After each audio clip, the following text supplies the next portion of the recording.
Hello and welcome to another battle report. This is a 2,500 point match between my Empire army and Mike's Ogre Kingdom's army. We rolled up the Dawn Attack mission. We played at Mighty Titan Hobby and Games in New Jersey. Here you can see my total battle line. And here you can see Mike's total battle line. Here you can see the 4 spells that I rolled up on my level 4. Enfeebling Foe, Withering, Penumbral Pendulum, and Pit of Shades. And here you can see the 6 spells that Mike rolled on his Firebelly and on his level 4 Slaughtermaster. Piercing Bolts of Burning, Fireball, the Maw, Spine Marrow, Toothcracker, and Troll Guts. On my left flank I have my Warrior Priest with a 1-up armor save and the Crown of Command.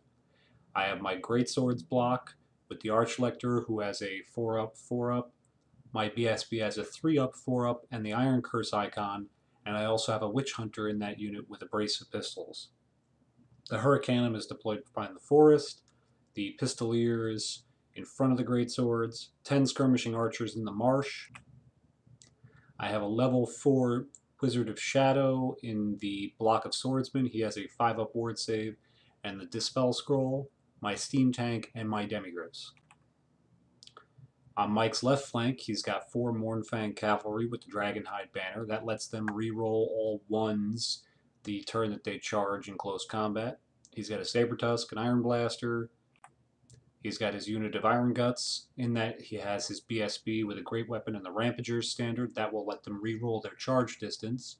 He has a Slaughtermaster, level 4, who's wielding the Fencer's Blades, the Glittering Scales, and the Crown of Command. This means the Slaughtermaster has +1 attack, he's weapon skill 10, so most guys are only going to be hitting him on 5s, and then the Glittering Scales makes that an additional -1, so most people will only be hitting him on 6s. Then he has a Sabertusk and a Bus of Bulls. The Firebelly with a Great Weapon and a Dispel Scroll is in the 2nd rank. Now the ability for Ogres to put their characters into the 2nd rank is that you have the 3 mandatory command models which must go in the front, and then you have room for 1 character if you go 4 wide like the Iron Guts, but if you only go 3 wide, that character gets displaced to the 2nd rank, and since there's no obligation to put them on the edges, you can stick them in the middle of the block and then they're basically immune to getting attacked, which is nice if you want to give your BSB a magical standard instead of magical defensive equipment. On Mike's right flank, or his left, my right, he deploys his Stonehorn and another Sabertusk. Here you can see post-Vanguard moves, the Pistoliers move up. Now remember with Dawn Attack, as you deploy each unit, you're rolling a d6. On a 1, it's forced to deploy on your left flank. On a 2, it's forced to deploy on your right flank.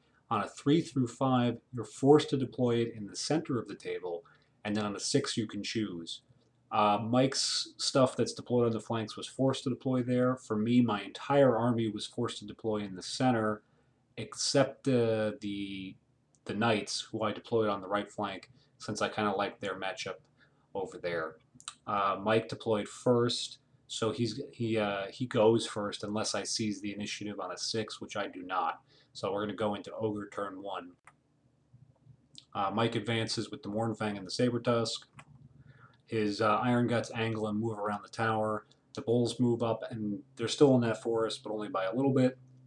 The Sabertusk moves up to threaten the Pistoliers, and then the Stonehorn came loose from his base, but Mike moved him up behind the woods and moved the Sabertusk up.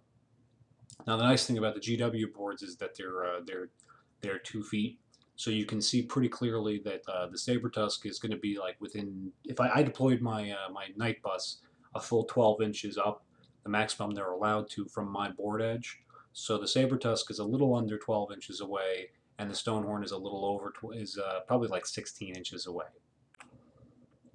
In the magic phase, his Slaughtermaster casts the upgraded form of Troll Guts, which is a 4-inch bubble of regeneration. However, he gets the spell off irresistibly, loses 2 wizard levels, and I believe that ends the magic phase. The spells he lost was Troll Guts and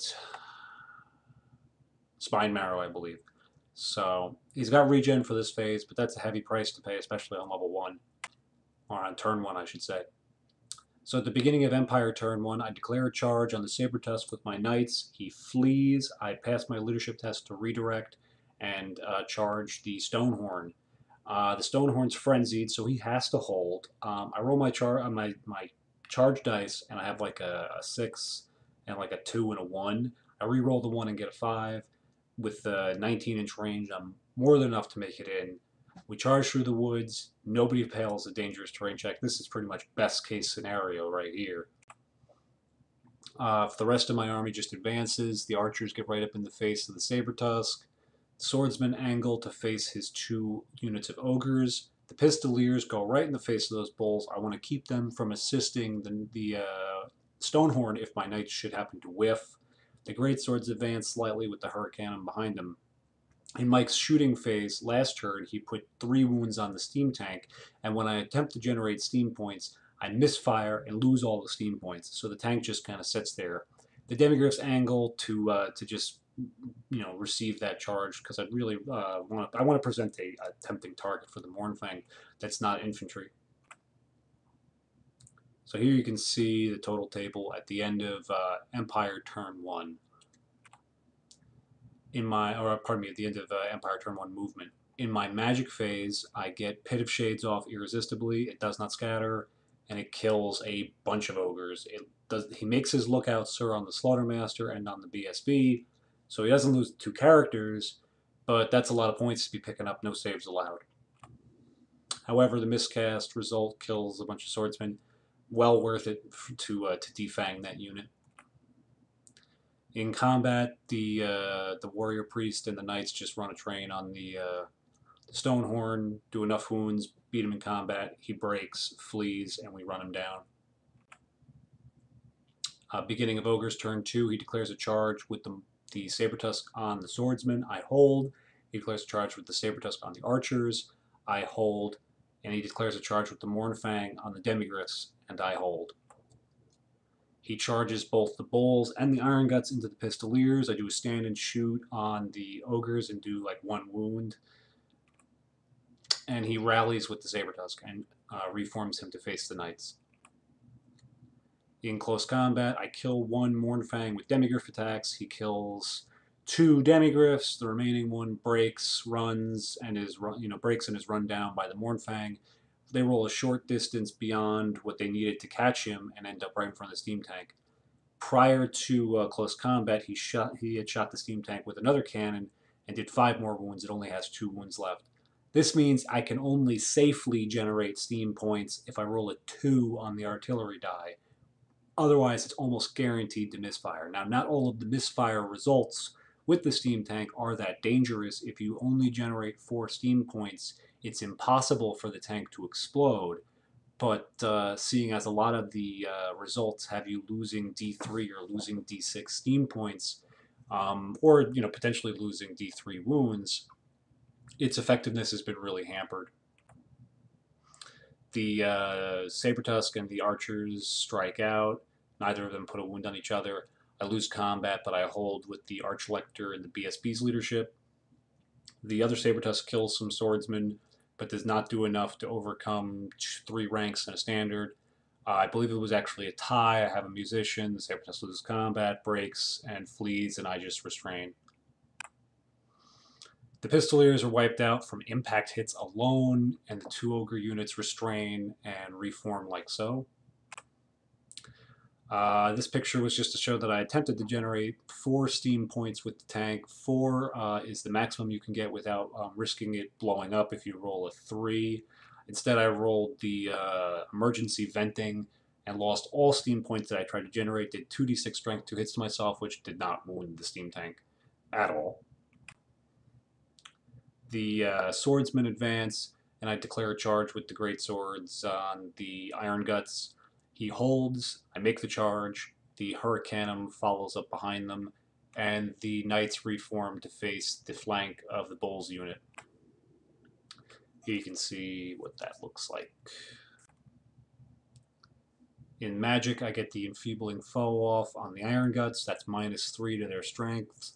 Their strength 4 base down to strength 1, and then great weapons they'll be hitting at strength 3. The Bruiser and the Slaughtermaster will go down to base strength 2. Actually, I think the Slaughtermaster might only be strength 4, but the Bruiser is strength 5, and so he'll be strength 2. I also managed to get the 5-up ward save on the Archlector's Bound Prayers. So that's a very favorable combat for me. The Iron Guts are only weapon skill 3. The Greatswords are weapon skill 4, so I'll be hitting them on 2s with the +1 to hit from the Hurricanum. The Sabertusk kills 2 archers. The archers kill the Sabertusk.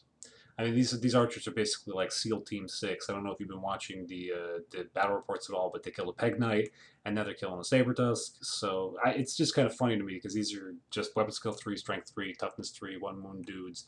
I have no expectation of them killing much of anything. I was kind of surprised that they didn't get mauled by the tiger and break the first time around. But okay, we'll take it. In close combat, he issues a challenge with the Slaughtermaster, or maybe with the BSB, it doesn't really matter. I accept with the Great Swords champion, who gets, like, mulched immediately. The attacks from the Iron Guts do, like, 1 more wound, and the Great Swords massacre them. I do, like, 8 or 9 wounds to the Iron Guts. I do no wounds to any of the characters. I think the BSB was in a challenge, and then the Slaughtermaster just shrugged it all off. Or I forget exactly what happened. He attacked the Archlector with his Slaughtermaster, put 1 wound on him. He loses combat. He's leadership 8 with a reroll, and he holds. I attempt to reform. I think I fail, or maybe I reform. I attempted to reform later. I forget. Either way, this is the facing, so I am going to get a flank charge from the bulls. Here's what it looks like at the end of Empire Turn 2. The beginning of Ogre's Turn 3. You can see in the corner, I'll have a better picture later, but the bulls charge into the flank of the Greatswords. The Mournfang reform and move up like so. The Sabertusk that was running fails to rally. Yeah, here you go. Here's the picture of the flank charge. The other Sabertusk fails its leadership check to march with an enemy's within 8 inches, so it can only go up that far, not enough to stop the Knights. I really think his best shot would have been to rear charge with it. Yes, that would have been 3 strength, 3 hatred attacks or whatever, but if he had positioned the guy in front of the Knights, I'd have charged it and then overran into the bulls unless he was able to move really far and angle it really well. And the Sabertusk originally was located several inches back, diagonally back behind the Knights unit. So, I mean, failing the leadership check, of course, is a big problem, but I don't know what he can do to keep those Knights out without a really well-angled redirect. So this is what that looks like. In close combat, I still have the 5-up ward save. In his magic phase, he does dispel the remains in play enfeebling foe. I believe he tries to cast Toothcracker, and I dispel it. Yeah, I'm pretty sure that's what happened. The Bull's charge is very effective. He does a bunch of he does a bunch of hits between the Bull's attacks, the Firebelly's breath weapon, and all of that. So I pick up a bunch of great swords, even with the 5-up ward save. Most of these guys are doing T-shirts and then 5-up ward saves, or 5-ups and 5-up ward saves, I think. The Slaughtermaster kills the Archlector in a challenge. Oh, pardon me, the BSB kills the Archlector in a challenge, and the Great Swords putting attacks on the Slaughtermaster kill the Slaughtermaster. I don't make way with the Captain. I do make way with the Warrior Priest, and the Warrior Priest gets 2 killing blows on him because he's re-rolling everything, because I always accuse the enemy's level 4 of heresy at the beginning of the match. So I'm re-rolling to hits, and since he's a wizard, I'm re-rolling to wounds, and 6s are killing blows, and I'm hitting on 5s with all these guys because they're normally hitting on 6s, but +1 from the Hurricanum. It's not unlikely, but putting 2 wounds on him with a 3-attack Witch Hunter really helped. And then I put the remaining 8 attacks from the Great Swords and got very lucky. I rolled like 3 or 4 hits, and then they only need 4-ups to wound, and I got it. So the Slaughtermaster doesn't have a ward save. He's just very, very difficult to hit. So he kills level 4. He kills my general. I pick up a bunch of Great Swords. The end result is that I've lost combat. However, the Great Swords are stubborn. On Leadership 9, 3d6 from hold the line from the head of Captain, and we hold. So this is what the board looks like at the end of Ogre's Turn 3, beginning of Empire Turn 3. The steam tank generates 4 steam points, and I roll the artillery die, and I get a 2. The only result that would have me not misfiring. That's perfect. We'd spend 3 of them to charge the Mournfangs in the rear. It's random movement. They don't get to make a charge reaction, so that's 3d3 strength 6 hits from the steam points, plus an additional d6 strength 6 hits because it's a chariot. That kills almost all of the Mournfang right away. He makes a couple attacks back, fails to cause any wounds, breaks from combat, and the one remaining model he had, which was the standard bearer, is then killed via the last stand rule. So the tank can't overrun or anything like that, but still, he was the punching bag all game, and I guess enough was enough, and taking out the Mournfang, very helpful. So the Knights successfully charge the Bulls unit in the rear. In the magic phase, I roll like a very high amount, or I channel a lot. I forget exactly what the chain of events was, but I cast the Withering on the Bulls unit. That's -1 to their toughness. I get the Hammer of Sigmar and the Shield of Faith, which is the 5-up ward save in close combat, and rerolling failed wounds with the Knights. The Hurricanum shuffles over to buff both units. He issues a challenge with the BSB. I accept with the Witch Hunter. The Witch Hunter causes no wounds and then gets pulverized by the BSB. The Bulls and the Firebelly cause a few wounds, but the Knights just go to town. They're hitting on 2s with a reroll, wounding on 2s with a reroll. The horses are wounding on 4s with a reroll. It's a bloodbath. I think it's like 6 ogres just from that charge alone. The Greatswords can only attack with 3 models, but the deed is done. He breaks with the Bulls. The Knights pursue and run them down. He breaks with the BSB, who is removed because of the last stand rule, and we call the game right there. Here's the final disposition of the board. I'm not going to get into what I think Mike could have done differently. Anthony from the Sustainable Center was kind of observing the match, and he recorded a battle report. And it's a lot more like a neutral third-party perspective, and he makes a lot of comments on what he thinks Mike could have done differently with redirecting and with the saber tusks to isolate my units or to not get such unfavorable matchups. But me and Mike play for fun. I've been really refining this list over the last month, playing against Anthony all the time. So me and Mike haven't had a chance to play for almost a month now. I try not to. It's not fun when it goes down like that. Even at the end of turn 1, he's at a 500-point deficit. I hope the next match is a little more on the level, or maybe just not completely swinging in the magic phase with miscasts for one, not for the other, that kind of stuff.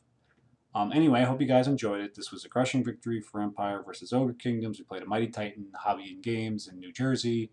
I hope you guys enjoyed the battle report. Have a good one.